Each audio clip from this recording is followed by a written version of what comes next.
Organic में। तो organic में 11वीं क्लास में कम आया और 12वीं क्लास से ऑर्गेनिक अच्छा खासा पूछा गया। तो बच्चों देखो, मेरा ये कहना है कि अब ओवरऑल एनालिसिस जब हमने किया है तो हमने क्या कंक्लूजन निकाला और क्या हमारी आने। हेलो मेरे जेई के सारे चैंपियंस, कैसे हैं आप सारे लोग। देखिए बच्चों, मेंस एंड एडवांस दोनों एग्जाम आपने दे दिए हैं और काफी अमेजिंगली हमारा ये सेशन रहा अभी तक का सफर। तो आई होप कि सारे बच्चों को अभी तक आइडिया लग गया होगा कि कैसा एग्जाम हमारा गया है। 3rd को आपकी ऑफिशियल आंसर की आ जाएगी, 9th तक आपका मोस्टली रिजल्ट आ जाएगा। तो सारे लोगों को ऑल द वेरी बेस्ट। उससे पहले एक बार इस 5 मिनट के सेशन में मैं आप सबको एक बार डिटेल एनालिसिस देता हूं कि कहां से प्रोपोर्शनली ज्यादा नंबर ऑफ चैप्टर से ज्यादा नंबर ऑफ क्वेश्चन आए, या कौन से पर्टिकुलर सेगमेंट से ज्यादा क्वेश्चन आए, या फिर 11 से ज्यादा है या 12 से ज्यादा है। तो आने वाले टाइम में जो 2025, 26 और इनफैक्ट 27 के जो बच्चे रहेंगे उनको काफी हेल्प मिलने वाली है मेरे सेशन के बाद में। केमिस्ट्री में कितने क्वेश्चंस कहां से पूछे गए, 11वीं 12वीं हर एक चैप्टर को मैं एक साथ लेके आया हूं। चलिए डिस्कस करते हैं इस बात को। सबसे पहले मैं बता दूं आपको,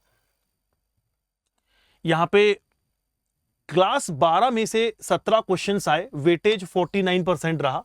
यानी एक क्वेश्चन हो सकता है कि जैसे +3 वाला सिंगल चॉइस है और +4 वाला मल्टीपल चॉइस है, तो हो सकता है कि +3 वाला क्वेश्चन आपका 12वीं से आ गया और +4 वाला जो है वो आपका आ गया होगा कहां से, 11वीं से। तो ऐसा करके प्लस माइनस है थोड़ा सा, 49% वेटेज आया 12वीं से। जनरली 12वीं से काफी प्रोपोर्शन पूछा जाता है, इस बार थोड़ा कम था। अब देखो, इसमें इनऑर्गेनिक से शुरू करते हैं। इनऑर्गेनिक में 12वीं क्लास से टोटल कितने क्वेश्चन आए, 4 क्वेश्चन आए और उन 4 क्वेश्चन में से 2 क्वेश्चन कोऑर्डिनेशन के थे और मेटलर्जी से रिलेटेड एक क्वेश्चन था और डी ब्लॉक से आपको एक क्वेश्चन मिला। ये 12वीं क्लास की बात हो रही है, इसलिए मैं इन पे लिख के लाया हूं इनऑर्गेनिक केमिस्ट्री पार्ट 2।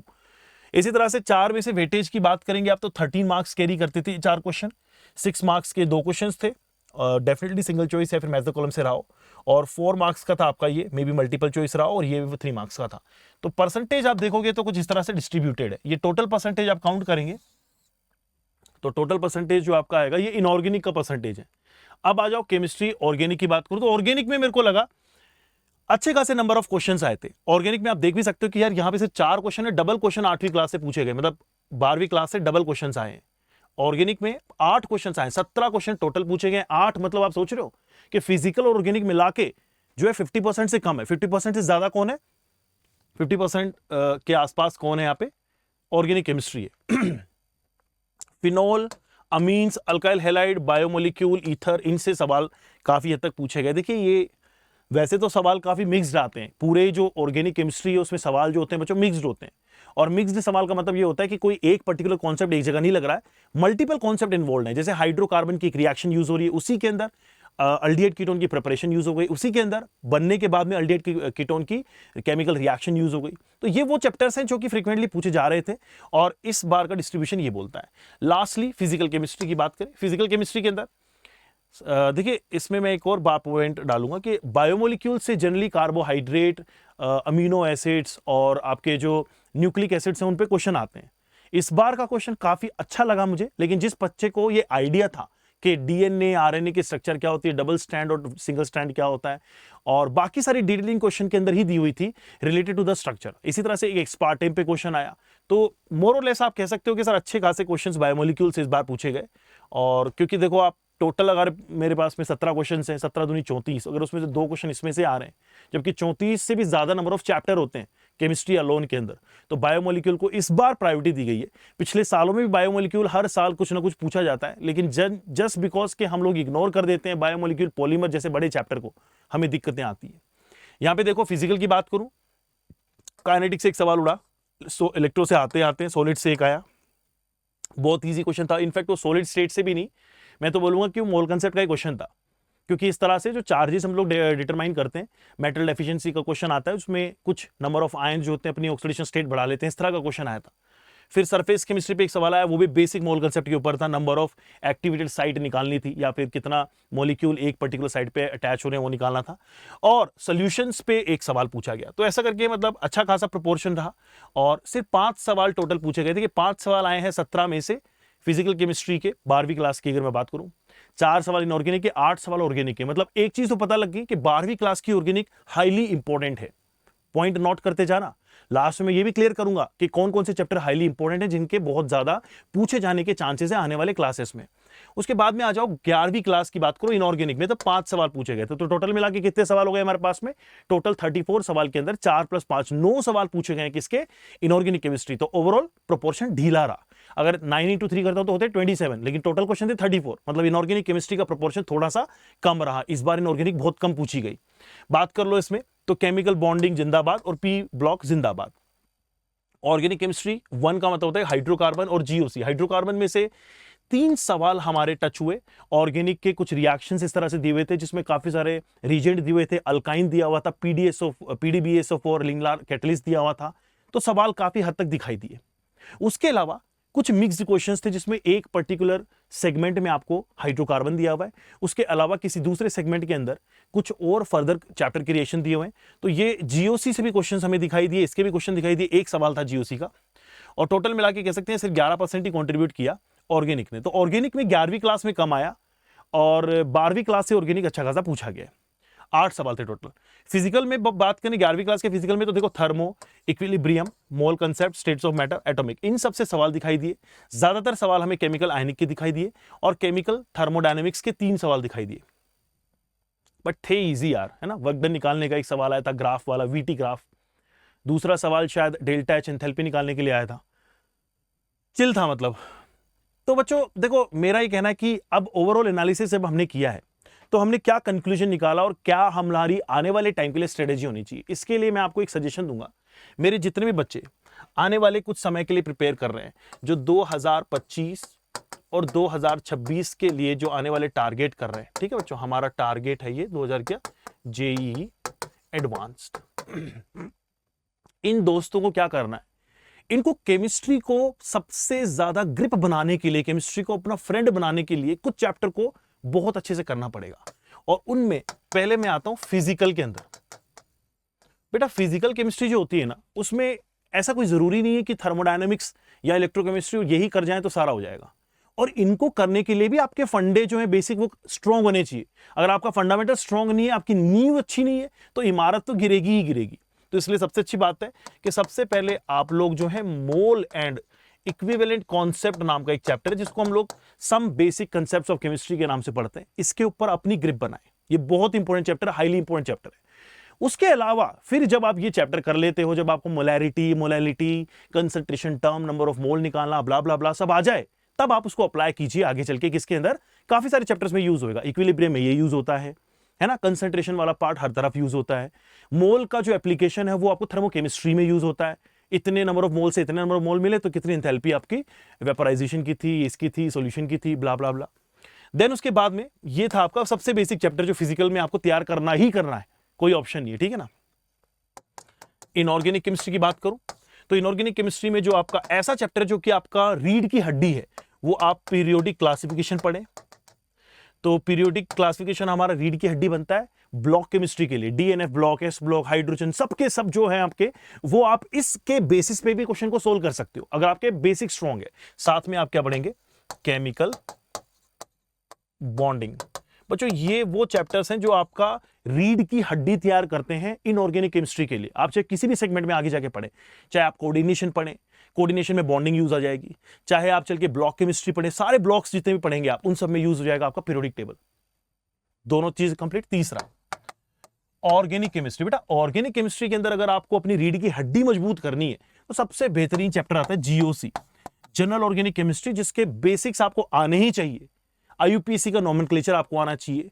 नोमेनक्लेचर के अलावा इलेक्ट्रॉनिक इफेक्ट हमें पता होना चाहिए, टाइप ऑफ रिएक्शन इंटरमीडिएट पता होना चाहिए, टाइप ऑफ अटैकिंग रिएजेंट पता होना चाहिए, न्यूक्लियोफाइल, इलेक्ट्रोफाइल के बीच में डिफरेंस, कौन कौन से type, solvent, nature of solvent, ये सारी चीजें अगर हमारी क्लियर है, रिएक्शन मैकेनिज्म का पार्ट क्लियर है, आइसोमेरिज्म का पार्ट क्लियर है, तो आपकी आने वाली 12th बहुत अच्छी हो जाएगी और सारी चीजें आप लोग स्मूथली फ्लॉलेसली करेंगे। इसके अलावा आप हाइड्रोकार्बन में भी जोर दें, स्पेशली अल्कीन और अल्काइंस के जो आपके केमिकल प्रॉपर्टीज होते हैं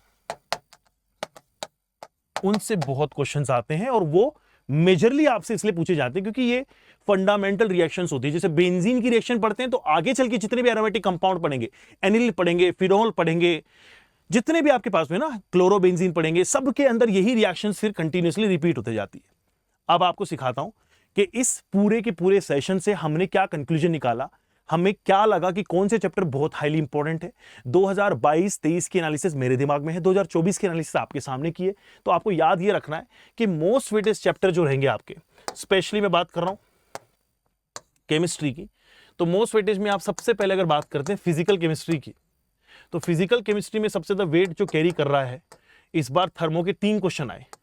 तो थर्मोडायनामिक्स आपको करना ही करना है, केमिकल थर्मोडायनामिक्स आपको करना ही करना है। इलेक्ट्रोकेमिस्ट्री से इस बार 2 सवाल आए, तो इलेक्ट्रोकेमिस्ट्री आपको करना ही करना है। इसके अलावा था केमिकल काइनेटिक्स के सवाल आपको पूछे जा रहे हैं, ये तो आपको अपना पूरा ध्यान लगा के करना ही करना है ना। बट बाकी देखो थर्मोडायनामिक्स के साथ में लिंक्ड होते हैं गैसियस स्टेट के क्वेश्चन, तो वो सब है ना। सॉलिड स्टेट पसंद है, इसको एडवांस को हर बार आते ही हैं, लेकिन स्टिल जो रेपिटेशन जो होता है या मेजोरिटी जो क्वेश्चन आएंगे वो आपको इनमें से दिखाई देंगे। तो इन पे हमारा एक स्ट्रॉन्ग ग्रिप होनी चाहिए। इसमें मैं एक ऐड कर देता हूं इक्विलिब्रियम। तो केमिकल और आयनिक किसी से भी हर साल पूछे जाते हैं, आयनिक वैसे ज्यादा बेसिकली डेप्थ ऑफ नॉलेज और ज्यादा कॉन्सेप्चुअल है, लेकिन उससे क्वेश्चन भी ज्यादा पूछने के चांसेस होते हैं। दूसरा आ जाते हैं नंबर 2 आईओसी, इनऑर्गेनिक केमिस्ट्री। बच्चों इनऑर्गेनिक केमिस्ट्री में हालांकि हर साल ही वीएसएपीआर थ्योरी हाइब्रिडाइजेशन के ऊपर क्वेश्चन आया है, तो मतलब बॉन्डिंग तो आप किसी भी हाल में नहीं छोड़ सकते हो, केमिकल बॉन्डिंग करके ही करके जाना है। कोऑर्डिनेशन से कभी भी क्वेश्चन स्किप नहीं हुए, कोऑर्डिनेशन कंपाउंड के हर साल वीबीटी सीएफटी से क्वेश्चन आए हैं, है ना बच्चों। मैग्नेटिक बिहेवियर पे क्वेश्चन आ जाना, कलर इन कोऑर्डिनेशन कंपाउंड पे क्वेश्चन आ जाना, बट आते हैं। इसी तरह से इनऑर्गेनिक में एक और मजेदार चैप्टर जिसको बोलते हैं पी ब्लॉक।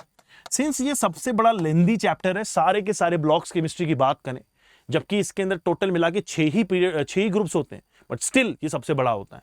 तो आपको हर एक इंडिविजुअल ग्रुप की डिटेलिंग में पढ़ना, कंपाउंड्स को पढ़ना, उनके इंपॉर्टेंट कंपाउंड्स को पढ़ना, उनके ऑक्साइड्स पढ़ना, उनके जनरल ट्रेंड्स को पढ़ना, 13-14 की बहुत पूछे जाते हैं। तो इस तरह से ये आपका एक इंपॉर्टेंट सेगमेंट है आईओसी का। बात करता हूं ऑर्गेनिक केमिस्ट्री की।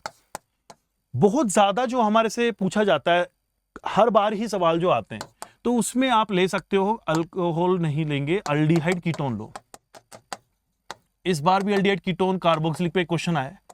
हो सकता है कि आपको वो सवाल हमारे जो डिस्ट्रीब्यूशन मैंने दिखाया उसमें ना दिखाओ, उसका कारण ये कि बहुत सारे क्वेश्चन आपस में इंटरमिक्स होते हैं, लेकिन इंपॉर्टेंटली ये सवाल हमें हर ही चैप्टर में दिखेंगे, क्योंकि सबसे लेंदी चैप्टर है, सबसे बेसिक और सबसे इंपॉर्टेंट चैप्टर। इसके अंदर भी सबसे ज्यादा इंपॉर्टेंट कौन सी होती है?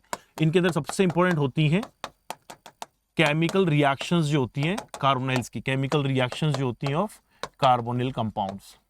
तो जैसे कि आपके पास में अल्डिहाइड कीटोन की केमिकल रिएक्शंस है, नेमिंग रिलेशन पे बहुत क्वेश्चन आए है ना, केनिजारो और ये जो आपका अल्डोल कंडेंसेशन, उस पर हर साल ही क्वेश्चन आते हैं, इनको पढ़ना है। उसके अलावा ऑर्गेनिक केमिस्ट्री में बाकी तो सब मिक्स्ड है, बाकी तो सारे क्वेश्चंस कैसे आते हैं बच्चों, मिक्स्ड आते हैं। लेकिन इसके अलावा भी अगर आप हाई वेटेज की बात करेंगे, तो मुझे जो हर साल दिखाई देते हैं, जो बहुत ही बारीकी से दिखते हैं, वो हाइड्रोकार्बन्स होते हैं, जिसमें मैंने पहले भी लिखवाया था कि अल्कीन और अल्काइंस जो होते हैं उनकी केमिकल रिएक्शंस जो हैं वो कभी ना स्किप करके जाएं, उनकी केमिकल प्रॉपर्टी जरूर पढ़ के जाएं। तो मेरे बच्चों ये था आज का एक detailed analysis, complete postmortem of और जो हमारी कंप्लीट केमिस्ट्री थी जी एडवांस 2024 की। जितने भी बच्चों को पूरे जेई 2024 के पेपर को डिटेल में एनालिसिस करना है, इवनिंग में आज ही के दिन मैं कंडक्ट कर रहा हूं अपना एक सेशन 3 घंटे का, जहां पे पूरे पेपर में से हर एक क्वेश्चन को इन डेप्थ सोल्यूशन सिखाने वाला हूं। 7 o'clock is the time, 7:30 is the time actually. तो जल्दी से आ जाइए हमारे अनअकैडमी के प्लेटफॉर्म पे, और अनअकैडमी के प्लेटफॉर्म पे फ्री ऑफ कॉस्ट आप स्पेशल सेशंस हमारे होते हैं। Just search by name Sanjay Aryan, you can find the video there, और लिंक ज्वाइन कर लीजिए। 7:30 विल बिगिन द सेशन। अब बात करेंगे उन सारे बच्चों के लिए जिन बच्चों ने अपने आप को विनर घोषित कर लिया है आने वाले साल के लिए, जो इस बार क्रैक नहीं कर पाए, जो आने वाले साल के लिए प्लान कर रहे हैं। एक बहुत ही अमेजिंग सा बैच हम लोग लॉन्च कर रहे हैं, this batch is for dropper 2025, और इस अमेजिंग से बैच को इनरोल करने के लिए आपको कोड यूज करना है CSA सर। इन दिनों सबसे ट्रेंडिंग कोड है CSA सर, जिससे आपको मिलेगा द बिगेस्ट बेनिफिट। जो हमारे 50,000 के कोर्सेज हैं, 60,000 के कोर्सेज हैं, वो सिर्फ आपको मिल जाएंगे 5499 में। तो डोंट स्किप दिस थिंग, दिमाग में रखें और एक्टिव रहें। 1 जून से बच्चों ये बैच शुरू हो रहा है। इसके अलावा और भी बेनिफिट होते हैं, आप मेरे सारे बैचेस के अंदर इनरोल कर सकते हो, किसी भी बैच के अंदर बैठ के आप मेरी क्लास अटेंड कर सकते हो। बाकी आपके जो कोर्सेज हैं, जो बैच आप इनरोल कर रहे हो, उसके अंदर आप अपनी कंटिन्यू कर सकते हो स्टडी। यहां पे दूसरी बात बताऊंगा आपको कि जे एडवांस का रैंक प्रेडिक्टर ऑलरेडी आउट हो चुका है। जस्ट जाइए हमारे वेबसाइट के ऊपर और लिंक दिया हुआ है डिस्क्रिप्शन के अंदर, क्लिक कीजिए और फाइंड आउट कीजिए आपकी रैंक। इसके अलावा थर्ड चीज, अनअकैडमी सेंटर के ऊपर आप विजिट कीजिए anywhere. We are having this Yalgaar 2.0 offer, जहां पे कुछ लकी विनर्स को 100 लकी विनर्स को मिलने वाले हैं मैकबुक, आईपैड और रेफरल बुक्स। तो बेटा डोंट फॉरगेट और डोंट मिस दिस अपॉर्चुनिटी। जल्दी ही से सब्सक्राइब कर लीजिए हमारे इस चैनल को और stay tune with your one and only CSA sir. And whatever the course you buy, just put this code CSA sir and avail the best to best offers. Bye bye.